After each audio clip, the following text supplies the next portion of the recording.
connected to freedom is justice. Those are completely connected. But the only way you're going to get true freedom and justice is with love. And I really learned this in Iraq when one day, it was in March 2017, we're on the west side of Mosul, and our unit was sweeping the desert between Mosul and Tel Afar and closing the door on the Tigris River that side.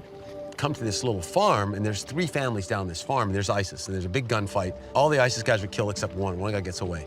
So we've liberated this, families, and they are so happy, we're so happy, and I'm hugging them, and I turned to Monkey, he's my pastor from Burma, and I said, Monkey, this is the best day of the whole fight, because we got to be part of someone's liberation, someone's freedom from oppression. 3 years they've been under ISIS, and I was so happy. We walk away from that family. Now they're free to move in this little area, and they're loading their whole family in a tractor because now the corridor's open, they can go visit their relatives for the first time.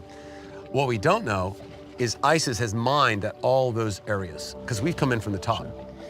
And this family runs over an ISIS landmine, blows them up.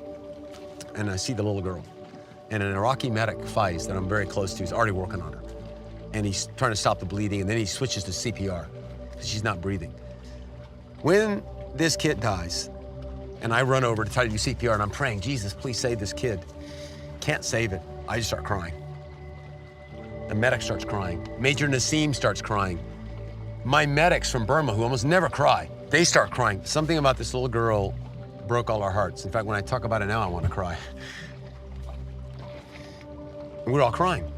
We've been in a bunch of fights. All these Iraqis, they've been fighting ISIS not this year. They've been fighting Fallujah, Ramadi again, and before that they were fighting.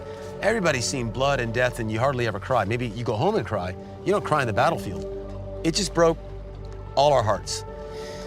And I turned to Monkey, my pastor from Burma, and said, Monkey, that's it, man. We're going to share the gospel of Jesus and his love. We're going to give food and medicine to every IDP. We're going to fix every Iraqi soldier shot we can. And in between, we're going to hunt down and kill every ISIS we can find. Because I can't live with myself. I know some churches won't like it. People won't like it. I can't live with myself. We're going to go after these guys. And then I grabbed Monkey's hand. I said, Lord, and I was crying when I said this, show us the truth of this. Finished praying. I said, Monkey, what do you think? He says, I think it's right. Okay. I go to bed that night and I said, Lord, show me the truth of what happened today. Because I know what I'm going to do. I'm going to go.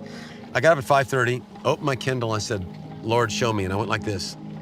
Turned it on the Bible page and went boom. Vengeance is mine, said the Lord, I will repay. And I did another one. Everything was the same message. Revenge belongs to God. And I thought, whoa, I was talking about justice. No, you weren't. Revenge. And I said, Jesus, forgive me, I give up revenge. I just said it. And it was like a 2,000-pound weight that I did not know I was carrying. Almost every sin I do, I know exactly what I'm doing. Like, God, don't look at this now, you know. I had no idea I had this on me. That's the most insidious kind of sin. It would have just, who knows what it would have done to me. And it was gone in a second. And I realized without love, there is no justice. So when someone does something wrong against you, yeah, you have a right to be mad. Yes, you need to find justice, but you need to care about that person too. That's one of the biggest lessons I learned, and I gave it up. And we went into battle that day, right back against ISIS, but I thought, I don't have to kill anybody. I don't have to do anything except be his ambassador. I'm a free man. And so I learned about justice that day, what real justice is, and it always involves love.